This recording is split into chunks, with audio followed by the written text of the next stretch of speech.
నమస్కారము. మనకు సంబంధించిన ప్రాచీన కళారూపాలలో బిచ్చగుంట కథలు ఒకటి. బిచ్చగుంట అంటే వీరు ఊరూరా కథలు చెబుతూ ఒక ఊరి నుంచి మరొక ఊరికి వెళుతుంటారు.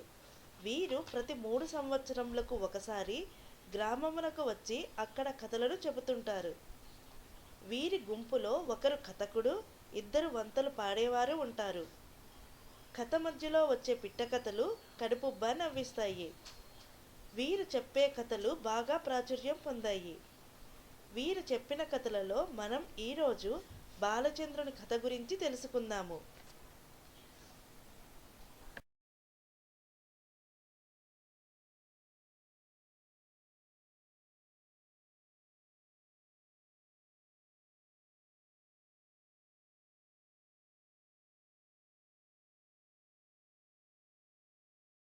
బయలుదేరే చక్కగాను వారుని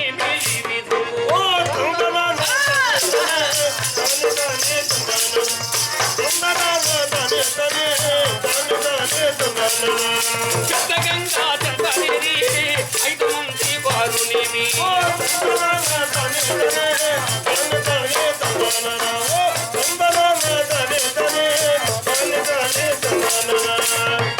అత్తగారి ఆజ్ఞానుసారము వారు పెదగంగ దగ్గరికి వచ్చి ఈ మేరవ తెప్పను పెదగంగలో వదిలేశారండి.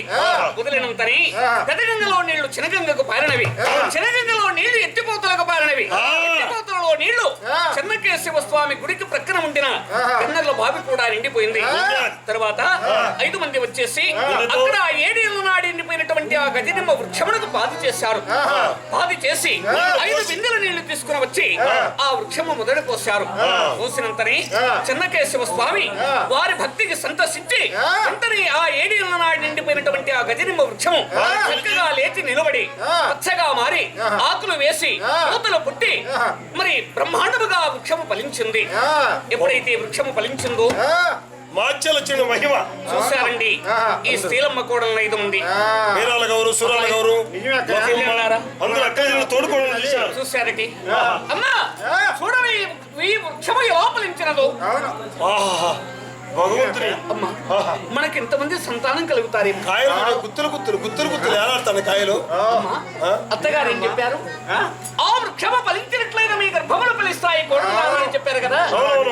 మరి వృక్షం ఏమో ఫలించింది. నీ కడుపు చూసుకోవి ఎలా ఉందో. చెట్టు ఫలిస్తే మీ గర్భాలు ఫలిస్తాయి. నువ్వు ఎంత తిన్నా అలాగే ఉంటుంది. అది దొంగ కడుపులు మెటక బండు ఉన్నట్టు చూడమ్మా కొంచెమన్నా ఏం లేదు. 3 పూటలు తింటానే కదా తినింది. అవును, చాలా టైం కూడా కాలేదు. అవును. అమ్మా నీకేమో కొంచెం లావుగా ఉంటుంది. నాకు మొదటి నుంచి లేమ్మ లావుగానే. ఇది బొజ్జ పడింది లేమ్మ నాకు బాగా.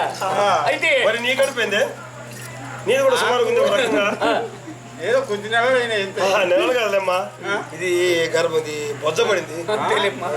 నిజమేలే అమ్మా. మరి అత్తగారు చెప్పిన మాట ప్రకారము మనం అన్ని చేశాము.